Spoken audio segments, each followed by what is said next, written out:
So hello guys, आज हम Ramesh sir के साथ हैं और एक छोटा सा इंटरव्यू उनकी बीती जर्नी और आगे आने वाला उनकी जो एक्सपेक्टेशंस हैं, अपना जो उन्होंने कर्म किया है उस कर्म के आधार पर उनके अपने अनुभव, इन सब के साथ छोटी सी चर्चा करेंगे। और सर के अनुभव को जानने के बाद कुछ ऐसी बातें जो शायद यूपीएससी के एस्पिरेंट्स के लिए बहुत इम्पोर्टेंट हो सकती हैं, या फिर जो एक डर है, जो एक हवा बना हुआ है कि यूपीएससी बहुत टफ़ है। हालांकि अभी मेरा खुद भी नहीं है यार, मैं खुद मानती हूँ कि टफ़ है, लेकिन हाँ, रमेश सर का जो एक्सपीरियंस है उसके बहाने, उसके ज़रिए आज हम ये बात जानने का प्रयास करेंगे कि क्या हमें इतना स्ट्रेस लेकर के पढ़ाई करना ज़रूरी है, या फिर हम आसानी से संतोष के साथ रह करके पढ़ाई करके कुछ हासिल कर सकते हैं। तो बस ये छोटी सी चर्चा, और चलिए मिलते हैं सर के साथ। आइए, नमस्कार। तो हेलो रमेश सर जी नमस्कार। हम नॉर्मली बात करेंगे, कोई दिक्कत नहीं है। गाइस, मैं सर की कोई इंटरव्यू लेने के लिए नहीं आई हूँ, ना ही मेरा कोई ऐसा पर्पस है। हम नॉर्मली बातचीत करना चाह रहे हैं कि सर का एक्सपीरियंस कैसा रहा, और मैं सर भी नहीं बोलूँगी, पहली बात तो रमेश हैं। हाँ, वैसे मैं मस्ती में कुछ ही बोलती हूँ, लेकिन आज इज्जत के साथ रमेश जी करके बात कर लूँगी, इतना जरूरी है। मस्ती में। अच्छा रमेश जी, आप ये बताइए कि आपका एक्सपीरियंस रहा कैसा, स्टार्टिंग से लेकर के एंड तक, अभी तक, इन शॉर्ट जो आपको लगे कि ये बातें इंपॉर्टेंट है, जानना जरूरी है व्यूअर्स के लिए, तो आप वो बता दीजिए, उसके बाद हम आगे की चर्चा करेंगे। पहले दोस्तों सभी का नमस्कार और धन्यवाद। जो लोग तैयारी करते हैं आजकल, देखिए परेशान मत रहिए, जीवन का हिस्सा है, दुख और सुख आता रहता है। मैंने अगर बताऊंगा आपको अपनी जर्नी तो लोग लगेगा कि नहीं ये झूठ बोलते हैं, ऐसा नहीं है। मैंने 2012 से अगर देखा जाए तैयारी में आ चुका था, लेकिन बेसिकली तैयारी मैंने 2014 से शुरू किया। अब लगता है लोगों कि 2014 से 2024 तक 10 साल कैसे आपने दिया, इतना टाइम कैसे लगा दिया, और यहाँ तक आपका पीटी कब हुआ, मेंस कब हुआ, लोग यही सवाल पूछते हैं। दोस्तों मैं झूठ क्या बोलूं, मैंने पीटी लगभग 8 अटेम्प्ट तक दिया, नहीं हुआ। कभी मोटिवेशन है और डेडिकेशन है। कभी भी मेरे पास सब कुछ यहाँ पड़ा होगा, एडमिट कार्ड में सबूत के साथ दिखाऊंगा, लेकिन मैं किसी क्यों झूठ बोलूं कि नहीं ऐसा होता है, ऐसा ही है। 8 साल अगर आप लगातार पेपर दे रहे हो, आपका पीटी ना हो, लोग 1-2 साल के बाद हताश मान जाते हैं, छोड़ के घर चले जाते हैं, मोटिवेशन टूट जाता है ना, वो डेडिकेशन नहीं रह पाता। लगता है कि यार इतने साल से हम दिल्ली आए हैं और उसमें अपना पैसा भी इन्वेस्ट कर रहे हैं, टाइम भी इन्वेस्ट कर रहे हैं, और फिर जब इतना मेहनत के बाद कुछ रिजल्ट नहीं लगता तो ऑब्वियस सी बात है, किसी को इंसान को लगेगा कि यार बहुत हो गया, चलो छोड़ते हैं। तो वो जरूरी है, सब्र करना बहुत जरूरी है। तो जो सर के साथ मैं यही कहना चाहूंगा, आप लोग अगर जिनको लक्ष्य बनाना है पूरा, मैं कहता हूं कि अगर आपका अंतिम अटेम्प्ट तक मिलता है, लड़ते रहो। आप ये मत सोचो कि यूपीएससी जीत गए, आप अंतिम अटेम्प्ट तक अगर आप मान लीजिए नहीं होता तब भी आप जीत है आपकी। क्यों? जो आप सीखेंगे, ये नहीं जो लोग कहते कुछ नहीं होगा तो अनुभव होगा, मैं अनुभव की बात नहीं करता कि कुछ नहीं होगा तो बहुत कुछ सीखेंगे। सीखने की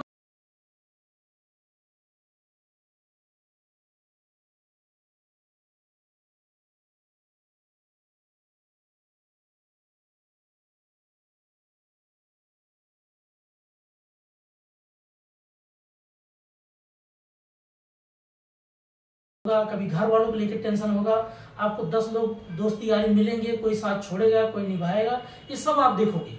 ये सब तैयारी आपके जीवन की एक अलग तैयारी होती है। और रही बात जो आप पूछ रहे हैं कि इतने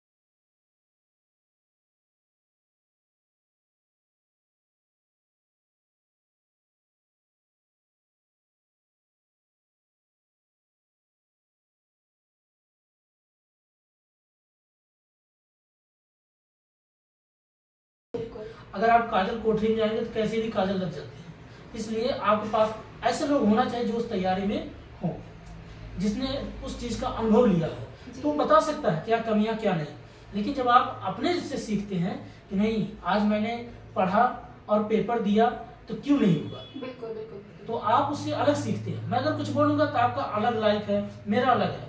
लेकिन मुझे कहाँ से डेडिकेशन आया दोस्तों, ये डेडिकेशन पहले ही बता दूं, कोई ऐसा नहीं मैं बहुत बड़े घर का हूँ कुछ हूँ। आज ये शर्ट वोट पहन के जो बैठा हूँ, ये इंटरव्यू के ही कपड़े पहन के बैठा हूँ।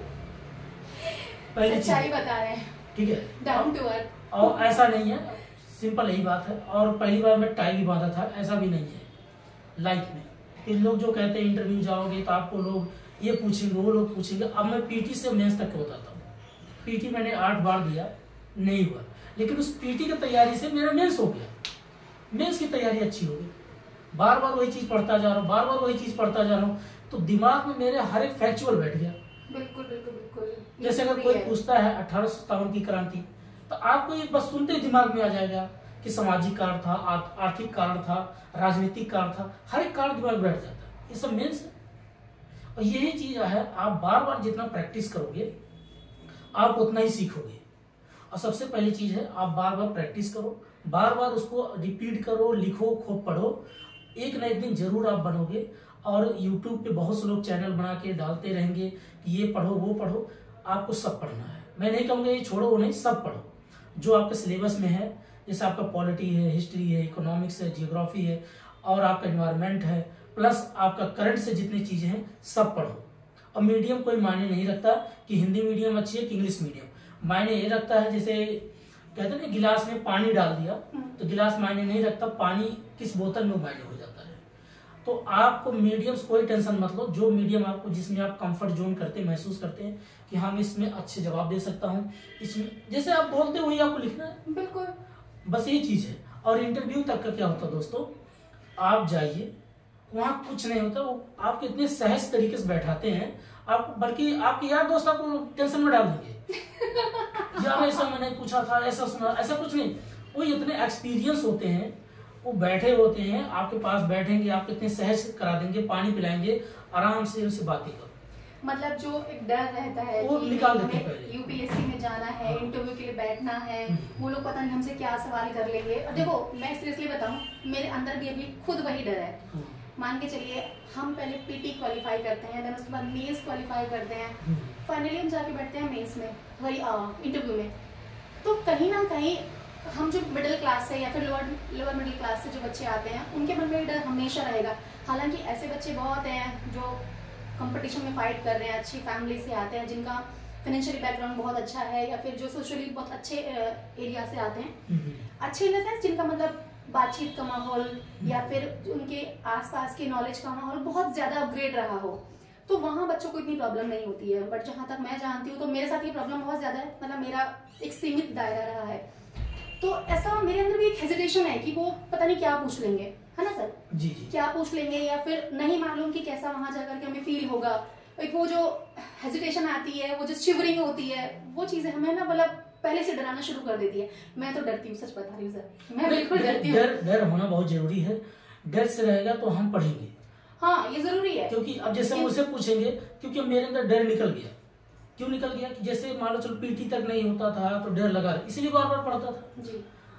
क्योंकि एक बार दिया नहीं हुआ, 2 बार दिया नहीं हुआ, 3 बार दिया, अब सोचो 8 बार। 8 तक सोचने वाली बात हो जाती है। लास्ट टाइम लोगों का आ जाता है, एज निकल जाती है, अब घर वालों को प्रेशर आता है, अब कब तक पढ़ेगा, जॉब कर, शादी करे, आगे बढ़ो। ऐसा सबके साथ होता है, हमारे साथ सभी साथ होता है। ऐसा नहीं मैं कहीं अलग से है, मैं भी आपकी जैसे समाज से आया हूँ, मैं भी एक मजदूर का बेटा हूँ। ऐसा नहीं है कि मैं बहुत बड़ा कोई ताल्लुकदार हूँ, सिंपल बात है सर। ये तो आपका जो बिहेवियर है, डाउन टू अर्थ रहने वाला, और ये चीजें आप में बहुत बड़ी चीज है। और ये जो लोग आजकल बना के रखे नहीं, एक जो गरीब का बच्चा, एक मजदूर का बच्चा, किसान का बच्चा जो IAS बनता है, आपको बताते हैं जितना वो खेती और मजदूरी के बारे में उसको पता होता है, वो किसी एक कलेक्ट जो अपर लेवल के लोग होते, मैं उनकी बुराई नहीं कर रहा हूँ, मानता हूँ, क्योंकि वो उस सोसाइटी के बारे में वो जानते हैं। जी, लेकिन आज भारत में अगर आप जनगणना करेंगे, आज राशन कार्ड के आधार पे अगर 80 करोड़ लोग को राशन बढ़ रहा था, 80% लोग गरीब हैं। हाँ, तो आप उस गरीबी को ही समझ सकते हैं जो गरीबी से निकला होगा।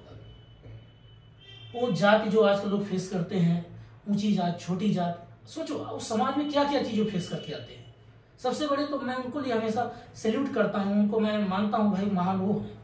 और जो 40 चम्मच खा के उसे शुरुआत में पाए हैं, नहीं 40 चम्मच से शुरुआत में आ गया, निवाले मिल रहे हैं, ऐसे लोग मुझे कभी नहीं लगते। मैं खुल के बोलता हूँ, ऐसे लोग सिर्फ दिखावा है, वो आपको बेवकूफ बनाते हैं आप डाउन टू अर्थ रहिए और जमीन पे रहिए। ऐसा नहीं है मैं आज बिस्तर बैठे, मैं समझ रहा हूँ बिस्तर बैठे। मैं यही कहना चाहूंगा कि अपने जीवन में जो कुछ करना है एक लक्ष्य पहले सेट करो, मुझे ये करना है। और 10 लोग क्या बोलेंगे किसी मत प्रयास करो, लोग 4 लोग बोलते मैं 10 लोग की बात करता हूँ। एक और क्या कह रहा किसी पे परवाह मत करो, अपने काम पे ध्यान दो, पहली चीज। और जब तक कहते ना वो जो माझी बोलता है कि जब तक तोड़ेंगे नहीं तब तक छोड़ेंगे नहीं, तो वाला कॉन्सेप्ट ही अपना लो कि या तो यूपीएससी हारेगी या मैं हारूंगा। लेकिन मैं हारूंगा नहीं, वो हारेगी।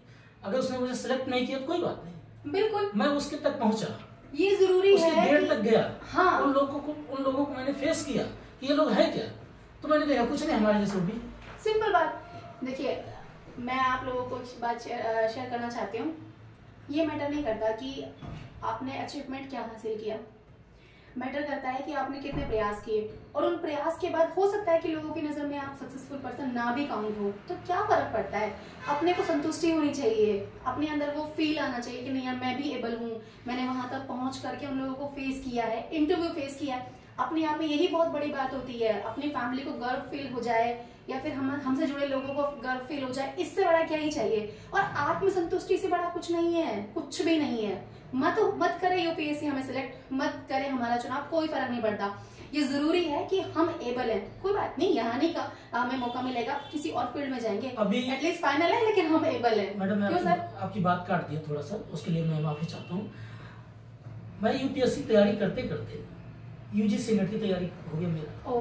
क्योंकि देखिए उसमें जो आपका ऑप्शनल पेपर होता है, जैसे मान लीजिए किसी पॉलिटी होता है, किसी हिस्ट्री, मेरा कॉमर्स था, मैंने कॉमर्स उसको पढ़ते पढ़ते वहां से मेरा ऑप्शनल तैयारी हो गया। सर माफ करना, एक मिनट आपको इंटरप्ट करूंगी। इवन सर क्या कॉमर्स में यूजीसी नेट भी क्वालिफाई है, तो इनके पास एक और अपॉर्चुनिटी है कि ठीक है यूपीएससी अगर उनको नहीं भी लेते तो मेरे पास एक चांस है ना। इवन ऐसा है नहीं कि यूपीएससी सिलेक्ट नहीं करेगी। एक अच्छा खासा इंसान जो इतने संयम के साथ, जिसने 7 बार 8 बार इतनी बार संयम रख करके कोशिश करते रह करके बार बार लास्ट अटेम्प्ट में भी सही, अभी आई थिंक सेकेंड लास्ट है सर का ये, यहाँ आने के बाद इस मोड पर आने के बावजूद भी ये जज्बा नहीं छोड़ा कि मैंने अटेम्प्ट अपना देना है, वेस्ट नहीं करना है, देना है। तो ये अपने आप में संयम को तो दर्शा रहा है ना। ऐसे ही लोग चाहिए यार यूपीएससी को, और चाहिए क्या सर? जी मैं ये कहूँगा, पहली चीज आपके पास अगर 6 टाइम हो चाहे 8 टाइम हो, भाई सब दो, बिल्कुल दो, कुछ मत छोड़ो, दो। ये मत सोचो जो लोग आजकल बोलते हैं, बहुत से लोग बैठे होते ज्ञान देते हैं कि नहीं कुछ नहीं होगा, तजुर्बा होगा। तजुर्बा नहीं, एक ही और बताता हूँ, जो लोग कहते हैं कोशिश करने वाले कभी हार नहीं होती, मैं कहूँगा जीत भी हो, कोशिश में लगे रहते हैं। कोशिश करो लेकिन एक बी प्लान बना लो।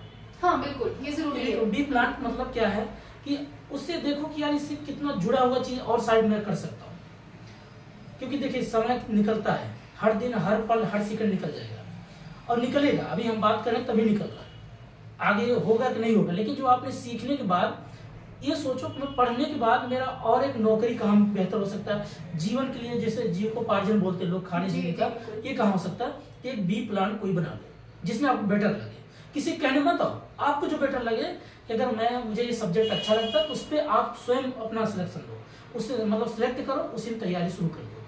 किसी कहने कभी मत आओ मैं बोल दूं ये करो, क्योंकि मेरा पढ़ने का तरीका अलग है, आपका पढ़ने का तरीका अलग है, आपका सब्जेक्ट अलग है, मेरा सब्जेक्ट अलग है। तो पहले चीज जिसमें आपका इंटरेस्ट हो जी, वही चीज आप सिलेक्ट करो और अपने आप भरोसा रखो।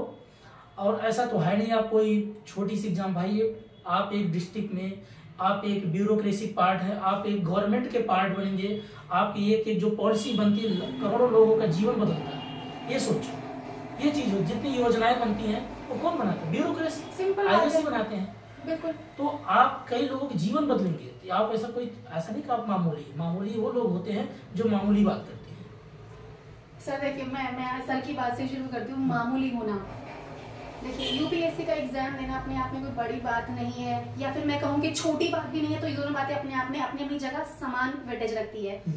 क्योंकि आपको भी ये बात मालूम होगी कि सर कि जब हम चलते हैं कि हमें यूपीएससी का प्रिपरेशन करना है, तो ये बात सबको मालूम होती है, हमें history, geography, economy, polity, environment, ठीक है, हर एक पोर्शन कवर करना है। मतलब ये मान के चलो कि यूपीएससी ऐसा कोई दायरा छोड़ता ही नहीं है जहाँ से वो क्वेश्चन ना पूछे। आपके सभी सब्जेक्ट होने चाहिए। मैं आपको बताता हूँ क्या वो पूछना क्या चाहता है। वो ये चाहता है भाई, जैसे लोगों को लगता है कि ये पूछता है काम में कुछ और करना पड़ता है। कारण क्या है? मान लीजिए कल आपको एक गरीब के लिए कोई योजना बनाना है, गरीबी मिटाना है, तो आपको पहले गरीबी चैप्टर तो पढ़ना पड़ेगा कि भाई कौन पॉवर्टी के जो आपको होता है, बिलो पॉवर्टी कौन है, अपर पॉवर्टी कौन है, लोअर, आपको पहले क्राइटेरिया समझना पड़ेगा। अब जैसे वर्ल्ड बैंक है एग्जाम्पल के साथ, तो वर्ल्ड बैंक एक क्राइटेरिया बनाई है भाई, अगर आप जैसे $2 है तो $2 अगर प्रतिदिन खर्च करते तो आप गरीब नहीं है, $2 से कम करते तो आप थोड़ा मिडिल में है, अगर $1 से भी कम खर्च करते तो आप गरीब है। भारत में क्या आपका जो कैलोरी बेस पे दिया गया है कि 21 कैलोरी आपका जो होगा शहर में होगा, 24 कैलोरी आपका गांव में होगा, क्योंकि उससे पता, क्योंकि यहाँ की जो क्राइटेरिया है, यहाँ जो क्लाइमेट है, अब देखिए आपके जियोग्राफी भी देखने को मिलेगा, कभी जाड़ा है, कभी गर्मी है, कभी बरसात है, तो आपको हर पोर्शन समझना बहुत जरूरी है। सर ये भी तो जरूरी है ना अपने आप में, कहीं ना कहीं मान के चले कि आपको किसी एक जिले का कलेक्टर आपको बना दिया गया है, वहाँ कोई आपदा आ जाती है, जैसे कि अभी हम कुंभ की बात करें तो वहाँ जो घटना घटी सभी को मालूम है, तो एक ब्यूरोक्रेट्स को अच्छे से पता होना चाहिए कि इस सिचुएशन को कैसे हैंडल किया जाएगा, या फिर ये बात पहले से प्री प्लान होना होता है अपने आप को कि अगर ऐसी सिचुएशन आई तो मुझे क्या क्या चीजें पहले से वहाँ पे मेंटेन करके रखनी होंगी, जैसे कि वहाँ पे हॉस्पिटल की सुविधा, या फिर वहाँ बेड्स की सुविधा, या फिर अगर कोई दिक्कत ऐसी आ गई तो एम्बुलेंस किस मात्रा में होनी चाहिए, वो रास्ता पहले मेंटेन करना, मतलब वो सब चीजें आपकी छोटी छोटी चीजें स्टार्टिंग से सिखा दी जाती है। और वो ऐसा नहीं है कि आप सीख मतलब यहाँ से सिलेक्ट हो जाने के बाद आप सीखोगे, वहाँ आपको 2 साल की तैयारी का समय मिलता है, मतलब ट्रेनिंग का समय जो मिलता है 2 साल का आपको मिलता है, क्या ही सीख लोगे 2 साल में।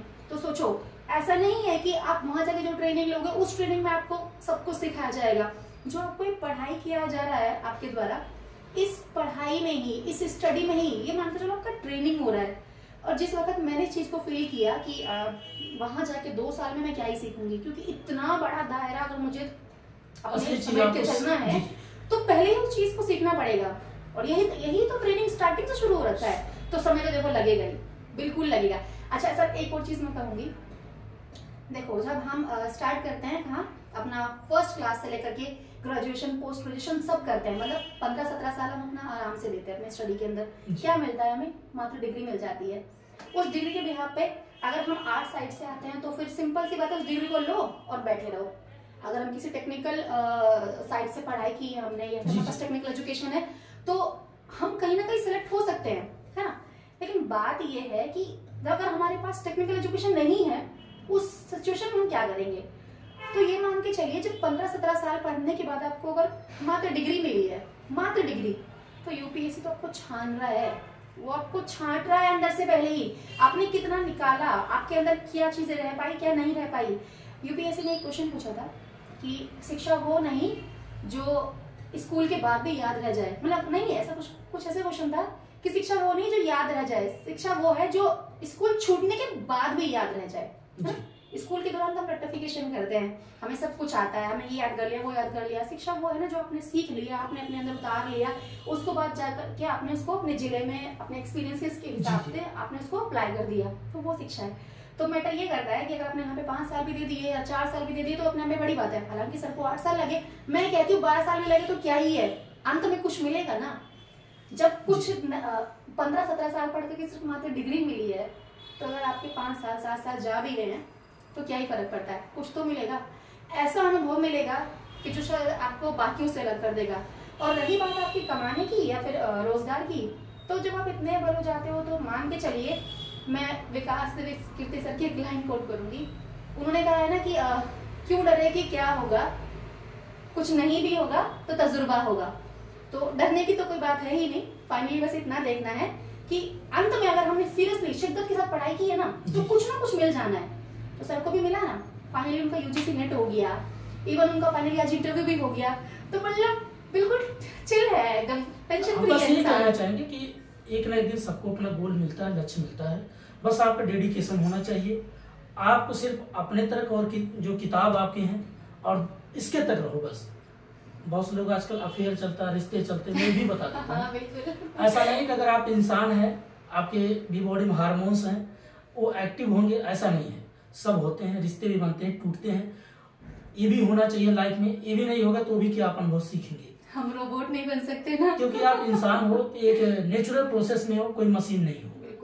तो लोग इससे भी टूट जाते हैं कि आज वो छोड़ के चली। बहुत लोग ऐसा होता है, किसी के साथ दोस्ती अच्छा होता है, उसकी गर्लफ्रेंड IAS बन गई, लड़का नहीं बना, अब उसके सद में बैठा है, ये सब बकवास है। जो आपका होगा वो आपको कभी नहीं छोड़ के जाएगा, और जो नहीं होगा ना वो कभी भग जाएगा। उसे कोई भरोसा मत करो। अगर आप भरोसा रखो तो अपने पहले करो कि मैं ये चीज़ कर सकता हूँ। अगर आप में काबिलियत होगा, हुनर होगा, तो 10 लोग आपको पूछेंगे। और अगर आप वही कहानी है, उगते सूरज को सब पूछते हैं, ढलते कोई नहीं, ढलते में खाली छठ की पूजा होती है। हाँ। तो अगर आप छठ की पूजा वाले हो तो भाई बहुत बहुत बड़ी चीज है। नहीं, ढलते का भी अपना एक महत्व अलग है, कोई बात नहीं। लेकिन मैं ये सब चीजों से यही कहूंगा कि रिश्ते अगर जिनसे बनना होगा वो बने रहेंगे, जिससे नहीं बनना होगा वो निकल लेंगे, ऐसा उनको मत सोचो। और रही बात अपनी पढ़ाई का, पढ़ाई से रिश्ते रखिए, यही आपको बेहतर बनाएगा, यही आप लोगों से अलग दिखाएगा। बाकी लोग आपको अलग नहीं दिखाएंगे, लोग तो आपके सफलता असफलता के पीछे बैठे हैं। सफल हुए तो बाबूजी, नहीं तो उसके बोलेंगे और क्या कर रहे थे, यही पूछेंगे, टाइम पास करो। बिल्कुल, इससे बढ़िया है ना किसी का हंसो ना हंसाओ, अपनी लाइफ अपना जियो और सफल रहो, यही मैं कहना चाहूँगा। और संघर्ष देखो, अगर आप संघर्ष नहीं करोगे तो क्या सीखोगे। और ये भी नहीं कि मैं आज यहाँ बन गया, IAS अभी चलो इंटरव्यू दे दिया, बन गया, चलो सेलेक्ट, 2 साल के बाद ट्रेनिंग हुआ, उसके बाद आपको बहुत प्रेशर आएगा। बिल्कुल, ऐसे मंत्री आपको मिलेंगे। मैं 8-9 साल तैयारी करते सिर्फ यही नहीं सीखा, बहुत कुछ चीजें सीख गया।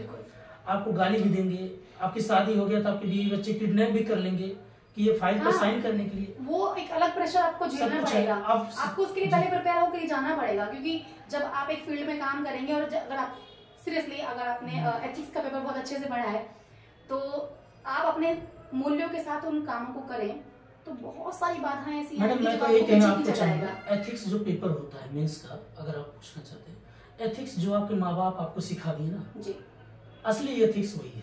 बाकी ये जो पेपर से सीखते हैं बनावटी है, सब बनावटी है, ऊपर ही दिखावा है कि मैं ये करूंगा वो करूंगा, कोई नहीं।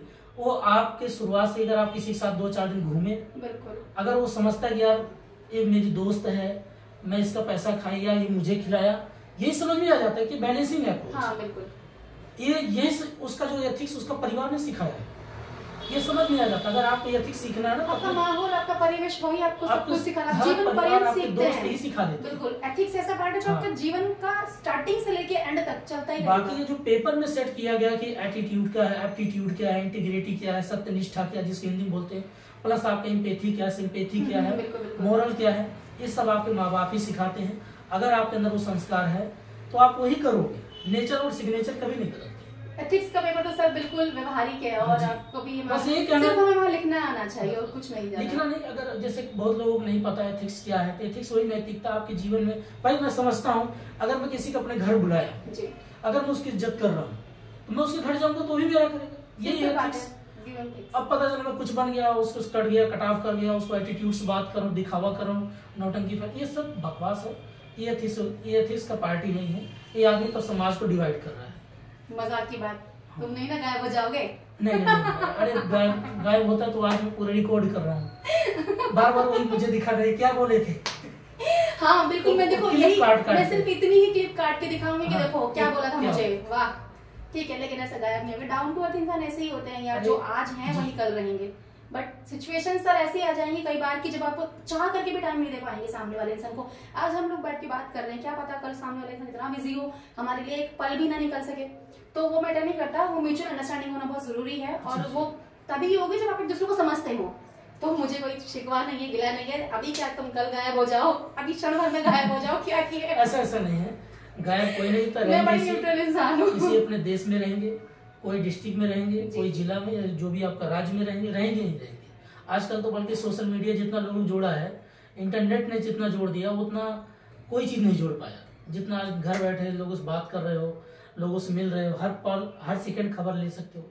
तो रमेश जी, एक फाइनल बात कि यहाँ तक इतने लंबे समय तक टिके रहने का पर्पस देखिए, सब आज मैं बता देता हूँ। मुझे बार बार किसी के नहीं, बनावटी बात कोई नहीं है। मैं एक सच में बताऊँ, मेरे पिताजी एक राजगीर मिस्त्री है। अच्छा।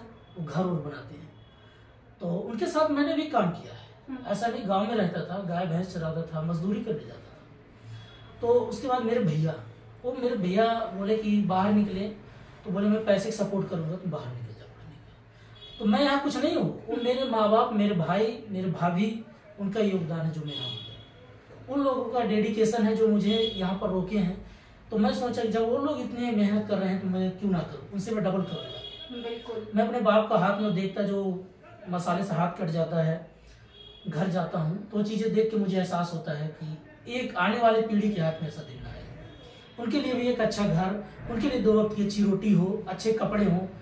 और हमारा देश जो अभी गरीबी में चिल्लाते हैं, उस गरीबी से निकलने के लिए पहले स्वयं गरीबी मिटाना पड़ता है, तब हम दूसरे गरीबी मिटा सकते हैं। तो ये चीज़ मुझे करना पड़ा और ये चीज़ें इसलिए मैं कहता हूँ कोई बनावटी बात नहीं। मैं कहीं गाँव जाऊँगा, वीडियो आपको दिखाऊंगा, डालूंगा उठा के कि देखो ये क्या हाल है। इस शहर में आने का मतलब ये नहीं है कि मैं सब कुछ भूल गया हूँ। शहर में टिकने का मतलब वही है कि मैं अपने माँ बाप का वो चेहरा फेस याद करता हूँ। वो मुझे बार बार याद दिलाती है कि गाँव जाके क्या करेगा, मजदूरी। तो मजदूरी मेरी ये है, पढ़ाई है। और ये रोजाना मजदूरी तो करते हैं। ये मेरे लिए असली मजदूरी नहीं है, मैं अपने लिए नहीं। अगर क्योंकि मुझे ये चीज लगता है, यहाँ कोई ऐसा नहीं कि आंसू आ जाए, आंसू पी गया हूँ, ये सब खत्म हो गया है। मजदूरी एक किताब है, इसको जी लगा दो, खूब पढ़ो, अच्छे बनो और अपना जब बेहतर बनोगे तभी दूसरे बेहतर। कहते नहीं, जब स्वयं बरगद बनोगे ना तो लोगों को छांव दे पाओगे। बिल्कुल। अब स्वयं बरगद नहीं बन पाओगे तो क्या ही छांव दे पाएंगे। पर कोई बात नहीं, प्रयास करना जरूरी है। और कहते हैं ना कि करत करत अभ्यास के जड़मती होत सुजात, रसरी आवत जात शिल्पे पड़त निशान। तो वही है, कोई बात नहीं, वक्त लगता है, धीरे धीरे सही, कभी तो नैया पार तो लगेगी। ये चीज है, जो लोग हताश हो जाते हैं, हताश मत हो जाओ। और ये भी कहूंगा, कोई रिश्ते टूटने दो, जो छोड़ता छोड़ जाने दो। मैं सही बता रहा हूँ, मैं भी अकेले यहाँ रहता हूँ, मुझे कोई नहीं जानता। मैं यहाँ अकेले इसी 4 दीवारें और छत और मैं अकेले ही बात करता हूँ।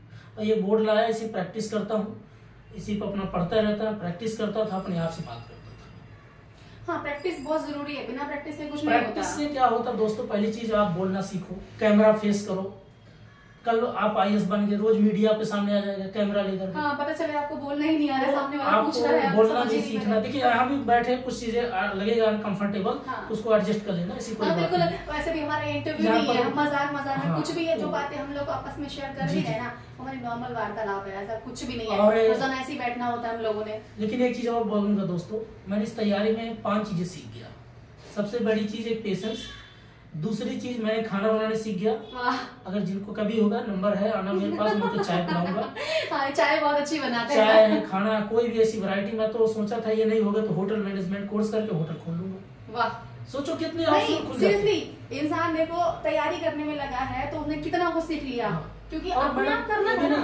मैंने बहुत चीजें, गाना भी गाना सीख गया, म्यूजिक सीख गया, बर्तन, अब क्या नहीं सीख गया लाइफ। सर एक गाना जरूर गाने गाने आपको बाद में सुनाऊंगा, तो अच्छे सुनाऊंगा। और दूसरी चीज क्या है, तो जब खाना बनाने सीख गया, और सबसे कहते बढ़िया चीज है, कभी स्ट्रेस हो, तनाव हो, आप खाना बनाना सीखो। वाह। उसमें क्या होता है, आपको जो पेशेंस होता है, जब आप सब्जी काटते हैं, जब चावल पकाते हैं या रोटी बनाते हैं, रोटी बनाने जो पेशेंस लगता है तो पूरा दिमाग को एकदम रिलैक्स कर देता है। यकीन न माने, आप करके देखिए। पेशेंस, या फिर वो जो गुस्सा निकलता है टमाटर पे, आलू पे, चाकू पे, वो गुस्सा निकल रहा होता है। ये सब चीजें, हर एक पार्ट आपके जीवन सिखा देता है। और ऐसा होता है लाइफ में। मैंने ये चीज बहुत सीखा, और सीखने सीखते मन में लगा चलो होटल मैनेजमेंट करूंगा। नहीं होगा, बाद में UGC नेट तैयार किया तो टीचिंग का करने लग गया, पढ़ाने लग गया। कभी ट्यूशन पढ़ाने चले जाते थे, जब नॉलेज हो गया करें क्या। हाँ। तो इसमें जो समय कटता गया, सीखता गया, तो यही चीज अभी जो मैंने एंजॉय किया ना, IAS बनने के बाद एंजॉय कोई नहीं करता। हाँ, बिल्कुल नहीं हो पाएगा, बिल्कुल नहीं हो पाएगा। ये बात क्लियर है। जो काफी लोग जो अपने अच्छे या खराब लोग होते हैं, उनका भी चेहरा नहीं देख पाते। बिल्कुल। उसके बाद आपके 40-50, उसके बाद 60 निपट जाओगे, दुनिया से बचे क्या। अच्छा रमेश सर, बस एक सवाल फाइनली मान के चलिए, जैसे कि आज आपसे क्वेश्चन पूछा गया था कि यदि आपका सिलेक्शन UPSC में नहीं होता है तो आपका नेक्स्ट। हाँ, ये बहुत अच्छा आपको मैंने बता दिया। उन्होंने पूछा कि आपने 8 अटेम्प्ट दे चुके हैं, और आपने अटेम्प्ट मतलब जैसे इतना अटेम्प्ट दिया, आपका सिलेक्शन नहीं हुआ, अब आपने कभी जॉब नहीं किया, क्योंकि वो जो फाइल होता है उसमें भरा जाता है। हाँ। अब तो पहले ही भरवाया जा रहा, तो उसमें सब कुछ देख लिए।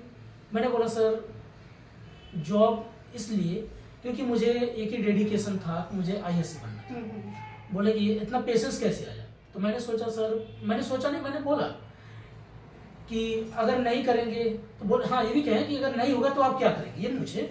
मैंने कहा सर नहीं होगा तो मैं इतना पढ़ लिया, टीचिंग करूंगा। तो टीचिंग के बच्चों को पढ़ाऊंगा जो UPSC पढ़े। अगर मैं इंटरव्यू तक पहुंचा हूँ तो उनको मेंस तक मैं तैयारी करूंगा। बिल्कुल। और नहीं मेरे पास यूजीसी नेट का, मैं यूजीसी नेट बच्चों पढ़ाऊंगा। तो उन्होंने बोला विश यू मतलब ऑल द बेस्ट, अच्छा हो आप जो भी कर रहे हैं। तो वो भी बोले कि मैं चाहता हूँ कि आपका सिलेक्शन, मतलब ऐसा नहीं, मेरे अंदर उनके अंदर से ऐसा मुझे फील हुआ कि मेरे लिए ही विशेष कर रहे हैं। तो ऐसा, और ये भी है जो लोग कहते हैं कि वो लोग ऐसा क्वेश्चन, बहुत अच्छे लोग होते हैं, बाकी मुझे लगता है क्लर्क बेस जो लोग जाते हैं एग्जाम देते हैं, ये सबसे बकवास है। ए ग्रेड नौकरी वास्तव में ये लोग ही मिलते हैं, अच्छे लोग मिलते हैं। मतलब सर को बहुत अच्छा कंफर्ट फील कराया गया। उसके बाद जो उनसे क्वेश्चंस पूछे गए वो इस लहजे से पूछे गए कि उन्हें आंसर देने में भी एटलीस्ट बहुत ऐसा कंफर्ट फील हो रहा है। कहते हैं कि आप खुद आपसे आंसर ऐसा करने के क्रिएट माहौल, आप खुद लगेगा कि मैं बोल दिया वो आंसर वो पा गए। हाँ, इतना वो कंफर्ट जोन में बिल्कुल बिल्कुल। और पहली बार मैंने देखा, मुझे लगा सबसे कठिन तो दोस्तों पीटी होता है। सही बता रहा हूँ, पीटी सबसे कठिन होता है, मेंस और इंटरव्यू कोई कठिन नहीं है।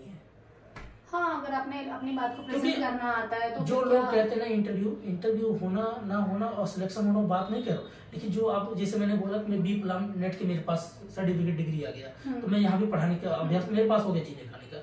दूसरा चीज में खाना बनाने की मजाक कर रहा हूँ तो साइड में भी कर सकता हूँ, ऐसा नहीं, लेकिन बहुत कुछ चीज सीखते हैं। और रही बात, आप यहाँ तक पहले पहुंचो, पहले कहूँगा यहाँ तक पहुंचो। अब जिनके पास टाइम है, अब ये नहीं कि 24 घंटा पढ़ो 12 घंटा पढ़ो, मैं नहीं कहता, आपका जब दिल करे पूरे मन से पढ़ो, वही आपका दिमाग बैठता है। ये नहीं किताबें लेके बैठ रहा हूँ रट्टा मार रहा हूँ, दिमाग में कुछ नहीं जा रहा। पढ़ाई को एंजॉय करो। जैसे एक क्वेश्चन पूछे थे मेरे से कि ब्रिक्स और आपका नाटो का, तो पूछे कि सॉरी क्वाड का, तो भारत को किस पे ज्यादा अप्रोच होना चाहिए। तो मैंने देखा कि आज भारत जो उभरती हुई अर्थव्यवस्था है, हमें सबको जरूरत, हमारे पास अभी भी सुपर कंप्यूटर नहीं, हमें टेक्निकल चीजें भी, तकनीकी चीजें भी चाहिए। तो अगर और आर्थिक चीजें भी हमें मजबूत करना, समाज को भी बेहतर करना, सब कुछ देखना है। अगर पता चला मैं एशिया महाद्वीप से संबंध अच्छा कर लिया, बड़े कंट्री से कट गया, तो हमें तकनीकी क्षेत्र कहाँ से, और फिर हम क्वाड का हिस्सा इसलिए बनना भी जरूरी है ना, उसको संतुलन कार्य नीति में देकर चलना इसलिए जरूरी है। हमारा सबसे ज्यादा आदेशीय तो हमारा अमेरिका के साथ रहता है ना, हमारा जो व्यापार होता है मैक्सिमम तो अमेरिका के साथ ज्यादा है, हम उससे कट नहीं सकते। जी। तो हमें हर एक चीज की बहुत जरूरी है, और पेपर कोई कठिन नहीं आता है। मतलब इंटरव्यू लोग, जो मैं पेपर ही बोल रहा हूँ बार बार, पेपर ही दिया, एग्जाम टाइप ही है वो। अभी क्या जो इंटरव्यू का था कठिन नहीं होते। आप, मेरा कॉमर्स था, मेरे कॉमर्स से काफी क्वेश्चन, जैसे ट्रिम्स क्या है, ट्रिप्स, अगर कोई कॉमर्स का स्टूडेंट सुनेगा तो ट्रिम्स क्या है, ट्रिप्स क्या है, WTO से जुड़ा हुआ चीज है, और प्लस आपका साफ्टा क्या है, नाफ्टा क्या है, रियल अकाउंट, नॉमिनल अकाउंट, ये कॉमर्स के काफी क्वेश्चन थे। बैलेंस शीट के बारे में क्वेश्चन पूछे, और आपका जो बजट अभी पेश हुआ, बजट में सबसे ज्यादा क्वेश्चन आपका फिजिकल डिफिसिट, रेवेन्यू डिफिसिट, और प्राइमरी डिफिसिट, और आपका सरप्लस क्या है, और नेगेटिव पॉइंट, ये सब बजट से काफी क्वेश्चन मेरे से पूछे थे। मतलब वही कि अगर आपका जो ऑप्शनल सब्जेक्ट है ना आपका, वो मजबूत होना चाहिए। सर का था इकोनॉमिक्स, तो कॉमर्स ही था, तो कॉमर्स में सब अच्छा है, तो उस बिहाफ पे उसका जो बेसिक है उसको मतलब बिल्कुल कमांड होना चाहिए उन टर्म्स पे। वो जो टर्मिनोलॉजीज है वो एकदम क्लियर कट जबान पे होनी चाहिए। जी। क्योंकि वो उनको पूछेंगे जरूर कि एटलीस्ट बच्चे ने इसमें स्पेशलाइजेशन किया है तो उसने क्या सीखा है, ये जरूरी है जानना उनके लिए। और बनता भी है इतना, अगर आपने इतना साल उसको दिया होगा, जो अपने मास्टर्स सर ने किया उसके अंदर, उसके बाद फिर उन्होंने अपना ऑप्शनल भी वही रखा, तो बहुत अच्छे से पढ़ाई की, इट मींस कि वो उतना तो एक्सपेक्टेशन रखेंगे ही आपसे। अब ये चीज होती है, और लास्ट में ही कहूंगा कि पेशेंस रखिए। अगर नहीं यकीन मानिएगा, मैं ही कहूंगा 8 साल आप मुझे जानते, मैं तो लास्ट टाइम तक लड़ूंगा। अभी कह रहा हूँ मैं तो हो गया, मैं नहीं छोड़ूंगा, मैं लास्ट टाइम तक जाऊंगा। मुझे सबसे अच्छा वो जो एक्सपीरियंस लोग बैठे उनका चेहरा देखने जाऊंगा। हाँ सही है, अगली बार बात को खुद बोलेंगे भाई साहब इनको दे ही दो। अच्छा, एक और चीज आपके यहाँ शेयर करूंगी। कभी कभी होता है ना कि हम अपने घर में मतलब मम्मी से या पापा से, बड़ा बच्चा लोग लड़ते झगड़ते रहते हैं, जिद करते हैं कि मम्मी चाहिए मुझे ये दे दो, 1 रुपया दे दो, मम्मी 1 रुपया दे दो। पहले अब तो खैर 1 रुपया कुछ मैटर नहीं करता, तो डायरेक्ट मम्मी 5 रुपए 50 रुपए 10 रुपए से मांगते हैं। पहले 1 रुपए के लिए बच्चे लड़ते थे, मम्मी 10 बार कहती थी कि नहीं कुछ नहीं है पैसे, जाओ खाना खाओ सो जाओ या फिर पढ़ाई करो। तो जब आप बार बार आप मांग करते हैं ना, तो भगवान भी सोचता है कि चल यार मांग रहा है, बार बार मांग रहा है, चल ठीक है एक बार दे के भगा ना, है ना। तो वही चीज कभी ना कभी करते रहो, नहीं भी मिला तो क्या ही होगा यार, क्यों ही परेशान होना, कुछ तो मिल रहा है। और शिक्षा ऐसी शेरनी है जिसका जो इसका दूध पी ले दहाड़े गई। हाँ, वो दहाड़े गई सच में, कि आपको हर एक भाई आप जब पढ़ते हैं कोई भी टॉपिक, जियोग्राफी पढ़ते हैं, तो जियोग्राफी मतलब आप समझो क्या क्या चीजें पढ़ते हैं जी।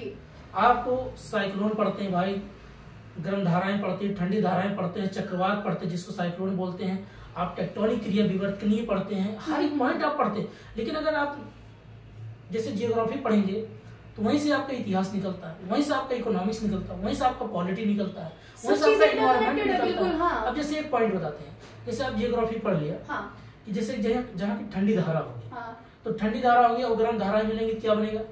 काई बनेगा। सिंपल भाषा में काई बनेगा।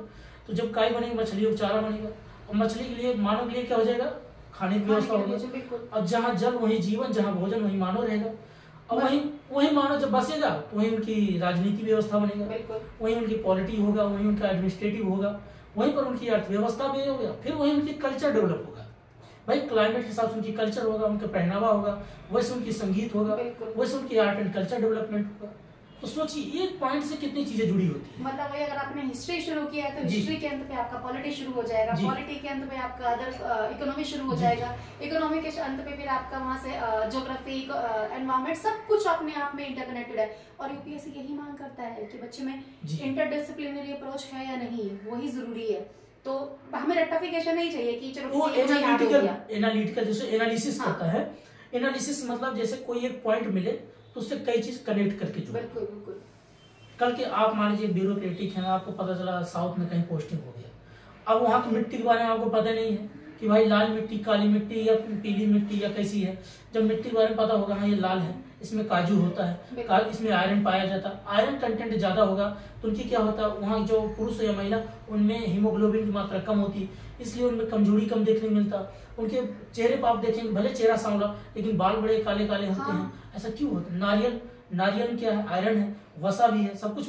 तो सोचिए आप कभी लगे फिजिक्स पढ़ रहे हैं, कभी लगे केमिस्ट्री पढ़ रहे हैं, कभी आपको लगे बायोलॉजी पढ़ रहे हैं, इससे क्या होता है हम कई चीज के बारे में जान जाते हैं। कोई डिजीज फैला तो आपको लगेगा कि ये इस एरिया के लोग क्यों नहीं बीमार है, ऑलरेडी वो चीज वहाँ उपलब्ध है। और जिस एरिया में जो चीज नहीं उपलब्ध है वो चीज हम मेडिसिन बना उनको देते हैं। और चाहिए ही क्या यूपीएससी को? हम आखिर एक देश की शासन व्यवस्था के पार्ट बनने जा रहे हैं जी। तो संसाधन सीमित है, उन गिवन रिसोर्सेज में हमें अपनी नीतियां भी बनानी है, उनको लागू भी करना है। और जब सीमित संसाधनों में हमें किसी नीति को अप्लाई करना हो ना तो वो बहुत ज्यादा चैलेंजिंग होता है। बड़ी बात एक बार छोटी बता देता हूँ, यूपीएससी सिर्फ यही चाहता है आपका पीटी मेंस में ही सब चेक कर लेता है। वो चेक ये कर लेता है कि भाई आप चलो फैक्चुअल याद हो गया, कंसेप्चुअल याद हो गया, मेंस में उसकी कनेक्टिविटी ठीक हो गई, इंटरव्यू में पर्सनालिटी क्या है, क्या वो बात कर सकता है कि नहीं कर सकता। भाई वही पूछेंगे जो आपने पेपर दिया, बस और कुछ नहीं।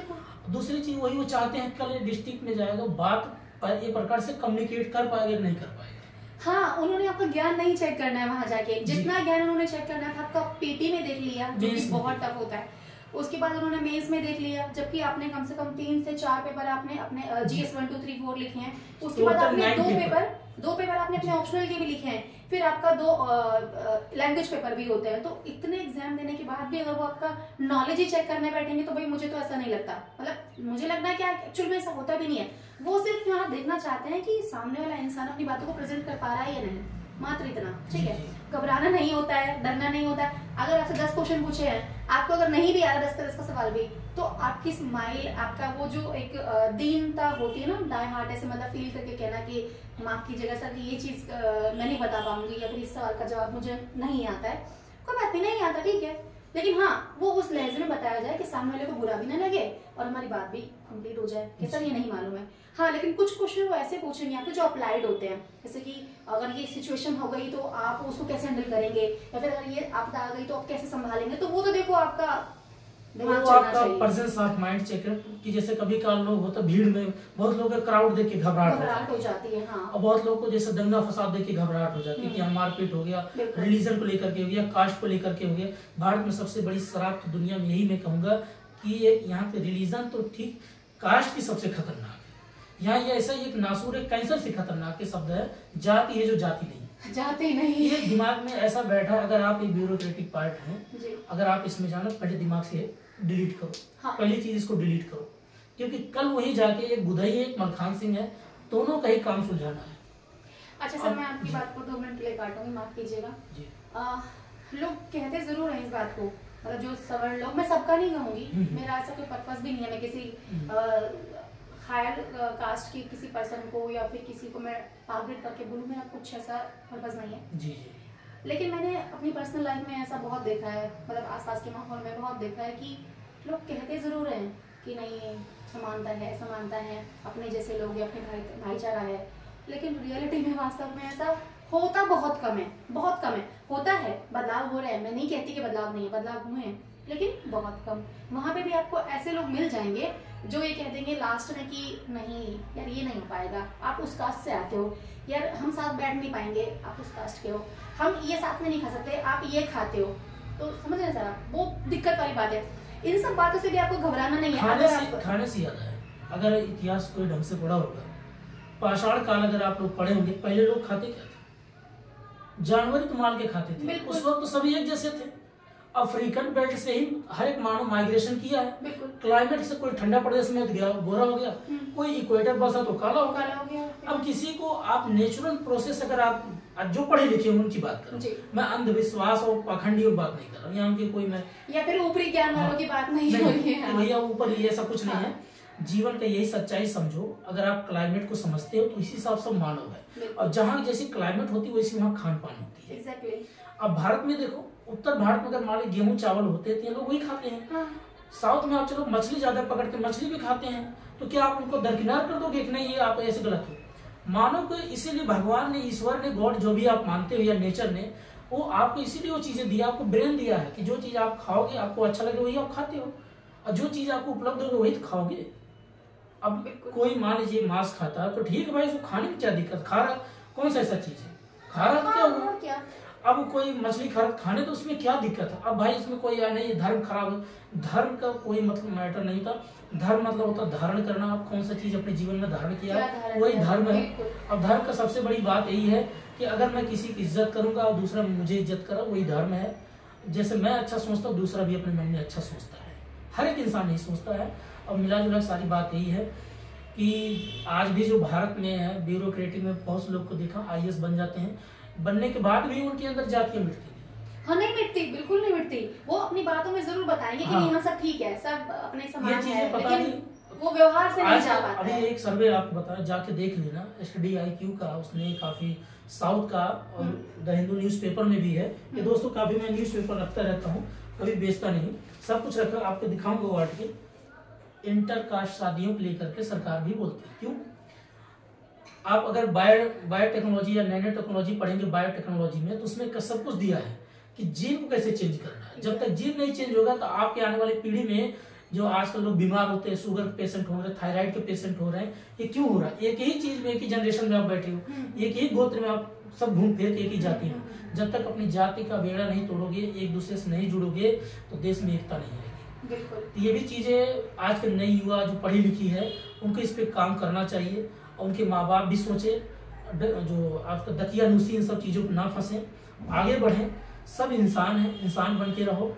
जिस दिन वो भी उस लेवल, जो है कोई गरीब बच्चा है, इसके पास अच्छे कपड़े नहीं, खाने, उसको अच्छा पैसा मिल जाएगा, खाना मिल जाएगा, रहने मिल जाएगा, वो भी चेंज हो जाएगा। बिल्कुल ऐसा वो खराब थोड़ी है, उसकी हालात खराब हो गई है, उसको वो चीज नहीं मिल पा रहा है, उसको मौका तो मिलेगा, वो खुद अपने आप को चेंज कर देगा, लोगों को चेंज कर देगा। मैंने एक छोटी सी रील देखी, शॉर्ट रील थी जी।